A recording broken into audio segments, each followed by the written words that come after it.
प्यारे, शोभा कहूँ क्या उसकी, श्रृंगार तेरा प्यारे, शोभा कहूँ क्या उसकी। इत पे गुलाबी पटका, उत पे गुलाबी साड़ी, फूलों में सज रहे हैं श्री वृंदावन बिहारी, फूलों में सज रहे हैं श्री वृंदावन बिहारी। और संग में सज रही है वृषभानु की दुलारी, और संग में सज रही है वृषभानु की दुलारी। ओम श्री विष्णवे नमः।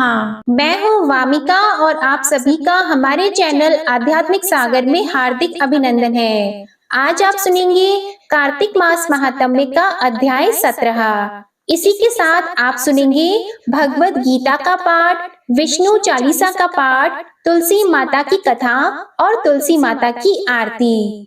नारद जी बोले, इस प्रकार गणों के वचन सुनकर और विस्मित होकर दंडवत करके धर्मदत्त बोला, सब मनुष्य यज्ञ, दान, तीर्थ, तप से विपद नाशक भगवान विष्णु की आराधना करते हैं। उनमें भगवान विष्णु को प्रसन्न करने और सामीप्य देकर क्या ऐसा कोई पूजन है जिसके करने से सब यज्ञादिक सफल हो जाए? तब गण बोले, हे विप्र, तुमने यह अच्छा प्रश्न किया है। हम तुमसे एक प्राचीन वृतांत कहते हैं, तुम एकाग्र चित्त से इसे सुनो। कांचीपुर में चोल नामक चक्रवर्ती राजा था। इसके ही नाम से चोल देश प्रसिद्ध हुआ। उसके राज्य में कोई आदमी दरिद्री, दुखी, पाप बुद्धि और रोगी नहीं हुआ। असंख्य यज्ञ करने वाले उस चोल के स्वर्ण यज्ञ स्तंभ से ताम्रपाणी नदी के दोनों किनारे चैत्र रथ नाम के कुबेर की तरह शोभायमान थे। एक समय वह राजा अनंत शयन को गया, जहाँ की योग माया के आश्रम में भगवान शेष शैया पर शयन करते थे। उसने वहाँ लक्ष्मीपति भगवान का मोतियों और सुंदर सुवर्ण के फूलों से पूजन किया और दंडवत प्रणाम करके वहाँ बैठ गया। तब उसने हाथ में तुलसी और जल लिए कांचीपुर में रहने वाले विष्णु भक्त को भगवान को स्नान कराते और तुलसी पात्र से पूजन करते देखा। उनके ऊपर ब्राह्मण द्वारा चढ़ाए हुए तुलसी दल से उसके रत्न ढक गए। यह देखकर राजा कुपित होकर बोला, यहाँ माणिक सुवर्ण से मैंने पूजा की है। विष्णुदास, वह सब तुलसी पत्रों से तुमने क्यों ढक दिया है? तू विष्णु की भक्ति नहीं जानता है, तू ढोंगी है, जो तू मेरी शोभा युक्त पूजा को ढकता है। तब वह ब्राह्मण राजा के गौरव को तुच्छ समझकर बोला, हे राजन, तू भी भक्ति को नहीं जानता, तुझे राज्य लक्ष्मी का घमंड है। तूने पहले कितने विष्णु व्रत किए हैं? गण बोले, ब्राह्मण का वचन सुनकर और हंसकर राजा गर्व सहित वचन कहने लगा कि तू भक्ति का गर्व करता है, तो बता तुझ दरिद्री की भक्ति कितनी है? विष्णु को प्रसन्न करने वाले यज्ञ, दान आदि तूने नहीं किए और न पहले तूने कोई मंदिर बनवाया। ऐसी ही भक्ति का तुझे घमंड है। अब सब उपस्थित जन देखते रहो कि विष्णु मुझको दर्शन देते हैं कि इसको, तभी हम दोनों की भक्ति मालूम हो जाएगी। यह कहकर राजा ने राजगृह में जाकर मृदुल ऋषि को आचार्य बनाकर वैष्णव यज्ञ आरंभ कर दिया। उस यज्ञ में बहुत से ऋषि आए, बहुत सा अन्न धन संपत्ति लगाया गया। विष्णुदास ने भी उसी मंदिर में ठहरकर भगवान विष्णु को प्रसन्न करने के लिए तुलसी का वन लगाया और एकादशियों के दिनों में 12 अक्षर मंत्रों, 16 उपचार और नृत्य गीत आदि मंगलों से भगवान विष्णु की नित्य पूजा करने लगा। चलते में, भोजन में, शयन में सदा भगवान विष्णु को स्मरण करता रहता और समदृष्टि होकर सब में भगवान विष्णु को देखता।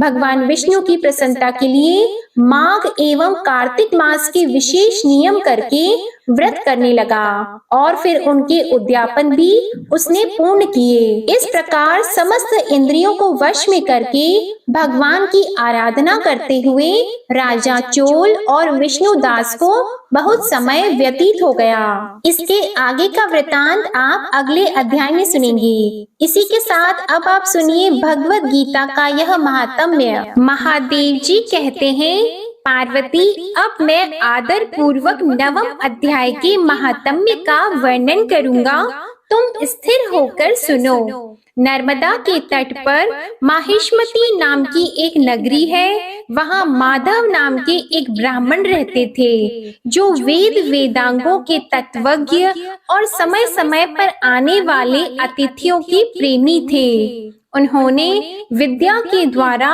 बहुत धन कमाकर एक महान यज्ञ का अनुष्ठान आरंभ किया। उस यज्ञ में बलि देने के लिए एक बकरा मंगाया गया। जब उसके शरीर की पूजा हो गई तब सबको आश्चर्य में डालते हुए उस बकरे ने हंसकर उच्च स्वर से कहा, ब्राह्मण, इन बहुत से यज्ञों द्वारा क्या लाभ है? इनका फल तो नष्ट हो जाने वाला है तथा जन्म, जरा और मृत्यु के भी कारण है। यह सब करने पर भी मेरी जो वर्तमान दशा है इसे देख लो। बकरे के इस कौतूहलजनक वचन को सुनकर यज्ञ मंडप में रहने वाले सभी लोग बहुत ही विस्मित हुए। तब वे यजमान ब्राह्मण हाथ जोड़कर अपल के नेत्रों से देखते हुए बकरे को प्रणाम करके श्रद्धा और आदर के साथ पूछने लगे। ब्राह्मण बोले, आप किस जाति के थे? आपका स्वभाव और आचरण कैसा था तथा किस कर्म से आपको बकरे की योनि प्राप्त हुई? यह सब मुझे बताइए। बकरा बोला, ब्राह्मण, मैं पूर्व जन्म में ब्राह्मणों के अत्यंत निर्मल कुल में उत्पन्न हुआ था।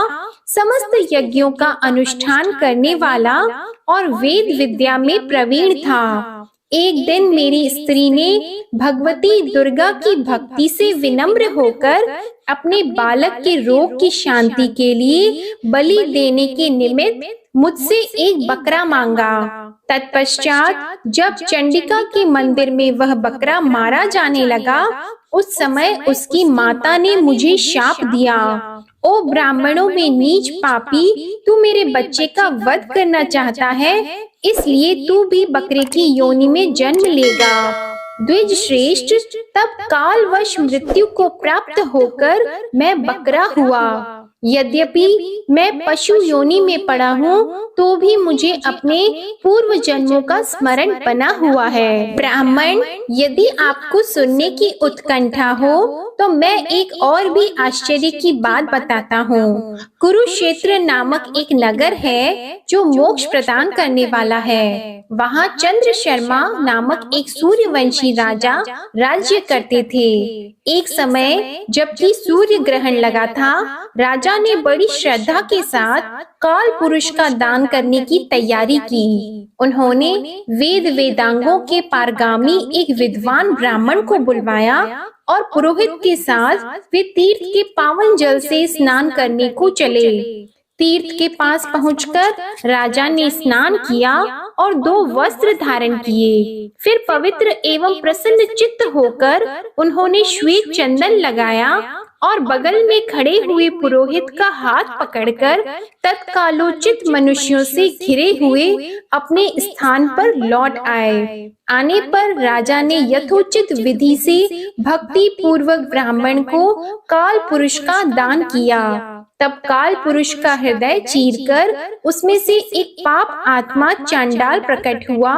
फिर थोड़ी देर के बाद निंदा भी चांडाली रूप धारण करके काल पुरुष के शरीर से निकली और ब्राह्मण के पास आ गई।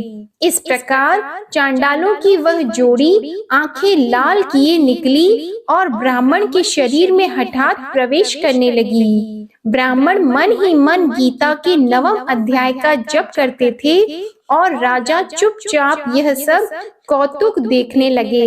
ब्राह्मण के अंतःकरण में भगवान गोविंद शयन करते थे, वे उन्हीं का ध्यान करने लगे।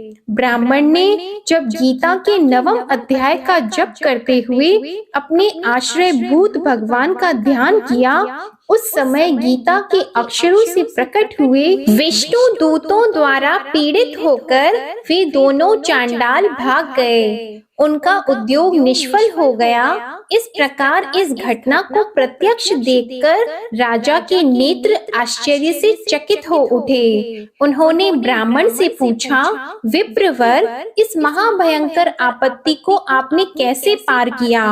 आप किस मंत्र का जप तथा किस देवता का स्मरण कर रहे थे? वह पुरुष तथा वह स्त्री कौन थी? वे दोनों कैसे उपस्थित हुए? फिर वे शांत कैसे हो गए? यह सब मुझे बताइए। ब्राह्मण ने कहा, राजन, चांडाल का रूप धारण करके भयंकर पाप ही प्रकट हुआ था तथा वह स्त्री निंदा की साक्षात मूर्ति थी। मैं इन दोनों को ऐसा ही समझता हूँ। उस समय मैं गीता के 9वें अध्याय के मंत्रों की माला जपता था। उसी का महात्म्य है कि सारा संकट दूर हो गया। महीपते, मैं नित्य ही गीता के 9वें अध्याय का जप करता हूँ। उसी के प्रभाव से प्रतिग्रह जनित आपत्तियों के पार हो सका हूँ। यह सुनकर राजा ने उसी ब्राह्मण से गीता के 9वें अध्याय का अभ्यास किया। फिर वे दोनों ही परम शांति मोक्ष को प्राप्त हो गए। यह कथा सुनकर ब्राह्मण ने बकरे को बंधन से मुक्त कर दिया और गीता के 9वें अध्याय के अभ्यास से परम गति को प्राप्त किया। अब आप सुनेंगे तुलसी माता की कथा और तुलसी माता की आरती। कार्तिक के महीने में एक बुढ़िया माई तुलसी जी को सींचती थी और कहती थी, हे तुलसी माता, सत की दाता, मैं तेरा बिरला सींचती हूँ। मुझे बहू दे, पीतांबर की धोती दे, मीठा मीठा घास दे, वैकुंठा में वास दे, चटक की चाल दे, पटक की मोत दे, चंदन का काट दे, रानी सा राज दे, दाल भात का भोजन दे, 11 की मौत दे, कृष्ण जी का कंधा दे। तब तुलसी माता यह सुनकर सूखने लगी। तो भगवान ने पूछा, हे तुलसी, तुम क्यों सूख रही हो? तो तुलसी माता ने कहा कि एक बुढ़िया रोज आती है और यही बात कह जाती है, मैं सब बात तो पूरा कर दूंगी, लेकिन भगवान कृष्ण का कंधा कहाँ से लाऊंगी? तो भगवान बोले, जब वो मरेगी तो मैं अपने आप कंधा दे आऊंगा। तू बुढ़िया माई से कह देना। जब बुढ़िया माई मर गई, सब लोग आ गए। जब माई को ले जाने लगे तो वह किसी से नहीं उठी। तो भगवान श्री कृष्ण एक बार 12 बरस के बालक का रूप धारण करके आए और बालक ने कहा, मैं कान में एक बात कहूँगा तो बुढ़िया माई उठ जाएगी। बालक ने बुढ़िया माई के कान में कहा, बुढ़िया माई, मन की निकाल ले, पीतांबर की धोती ले, मीठा मीठा घास ले, वैकुंठा में वास ले, चटक की चाल ले, पटक की मौत ले, कृष्ण जी का कंधा ले। यह सुनकर बुढ़िया माई हल्की हो गई। तो भगवान श्री कृष्ण ने उन्हें कंधा दिया और बुढ़िया माई को मुक्ति मिल गई। हे तुलसी माता, जैसे बुढ़िया माई को मुक्ति दी, वैसे ही सबको देना। प्रेम से बोलिए श्री तुलसी महारानी की जय, भगवान श्री कृष्ण की जय। अब आप सुनिए विष्णु चालीसा का पाठ। विष्णु सुनिए विनय सेवक की चित लाए, कीरत कुछ वर्णन करो दीजिए ज्ञान बताए। नमो विष्णु भगवान खरारी, कष्ट नशावन अखिल बिहारी, प्रबल जगत में शक्ति तुम्हारी, त्रिभुवन फैल रही उजियारी। सुंदर रूप मनोहर सूरत, सरल स्वभाव मोहनी मूरत। तन पर पीतांबर अति सोहत, बैजंती माला मन मोहत। शंख चक्र कर गदा विराजे, देखत दैत्य असुर दल भाजे। सत्य धर्म मद लोभन गाजे, काम क्रोध मद लोभन छाजे। संत भक्त सज्जन मन रंजन, दनुज असुर दुष्टन दल गंजन। सुख उपजाय कष्ट सब भंजन, दोष मिटाय करत जन सज्जन। पाप काट भव सिंधु उतारण, कष्ट नाश कर भक्त उबारण। करत अनेक रूप प्रभु धारण, केवल आप भक्ति के कारण। धरणी धेनु बन तुम ही पुकारा, तब तुम रूप राम का धारा। भार उतार असुर दल मारा, रावण आदिक को संहारा। आप वराह रूप बनाया, हिरण्याक्ष को मार गिराया। धर्मस्य तन सिंधु बनाया, 14 रत्नन को निकलाया। अमिलख असुरन द्वंद मचाया, रूप मोहिनी आप दिखाया। देवों को अमृत पान कराया, असुरन को छवि से बहलाया। कूर्म रूप धर सिंधु मझाया, मंदराचल गिरि तुरत उठाया। शंकर का तुम फंद छुड़ाया, भस्मासुर को रूप दिखाया। वेदन को जब असुर डुबाया, कर प्रबंध उन्हें ढूंढवाया। मोहित बन कर खल ही नचाया, उस ही कर से भस्म कराया। असुर जलंधर अति बलदाई, शंकर से उनकी न लड़ाई।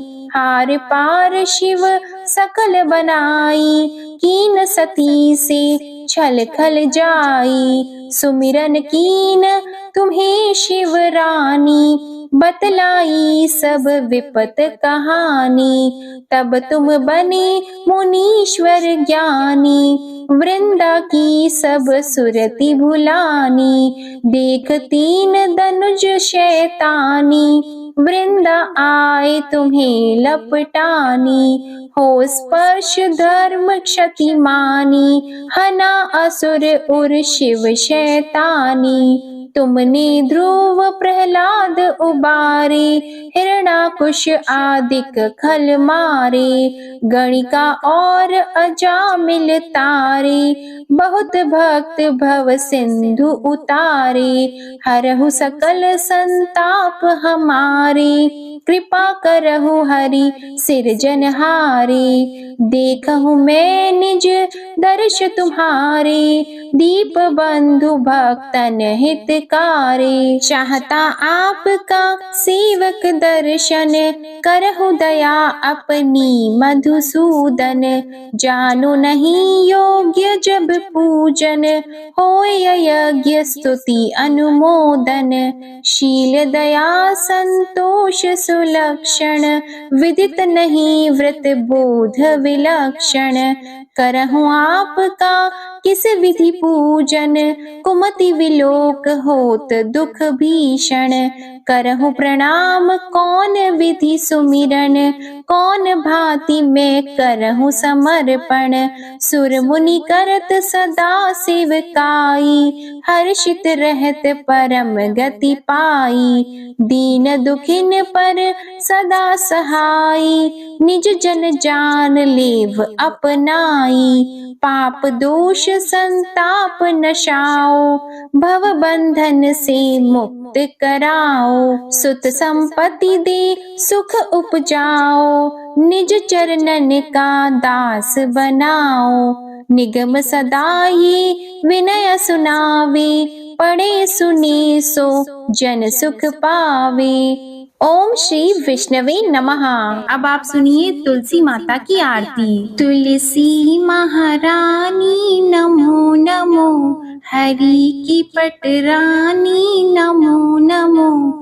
तुलसी महारानी नमो नमो, धन तुलसी पूरण तप कीनो, शालिग्राम बनी पटरानी नमो नमो। तुलसी महारानी नमो नमो, हरि की पटरानी नमो नमो।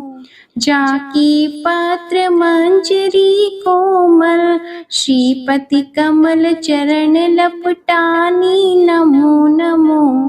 तुलसी महारानी नमो नमो, हरि की पटरानी नमो नमो।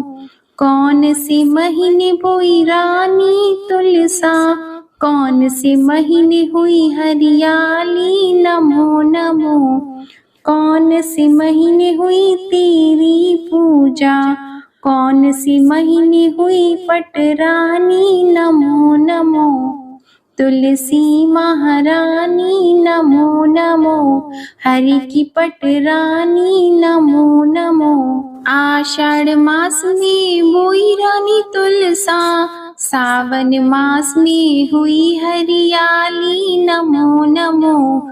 तुलसी महारानी नमो नमो। कार्तिक मास में हुई तेरी पूजा, मंगसिर मास में हुई पटरानी नमो नमो।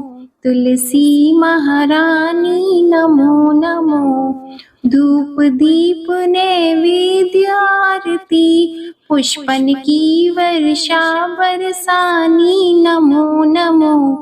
तुलसी महारानी नमो नमो। 56 भोग 3600 व्यंजन, बिन तुलसा हरि एक न मानी नमो नमो। तुलसी महारानी नमो नमो।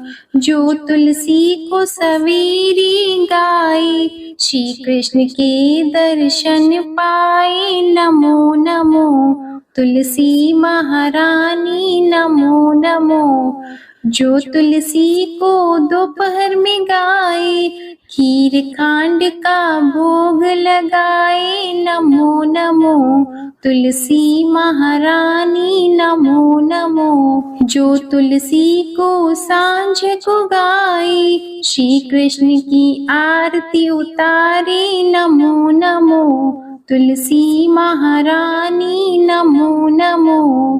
जो तुलसी को रात को गाए, श्री कृष्ण के चरण दबाए नमो नमो।